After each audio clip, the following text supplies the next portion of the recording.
સુખ અને દુઃખ એક રૂપિયાનો સિક્કો હોય એના આજુબાજુ છે, એના જેવું છે. સુખ આપણને બધાને ખબર છે કે સુખ કોને કહેવાય. ભૌતિક સુખ છે, આધ્યાત્મિક સુખ છે. દરેક વ્યક્તિની પ્રકૃતિ અનુસાર દરેક વ્યક્તિ સુખની અનુભૂતિ કરે છે.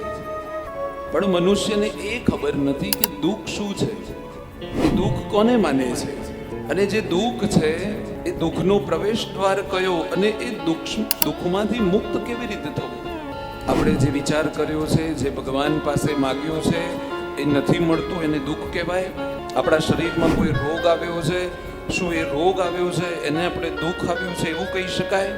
આપણા જીવનમાં કોઈ અનિચ્છનીય ઘટના બની, શું એને દુઃખ કહી શકાય?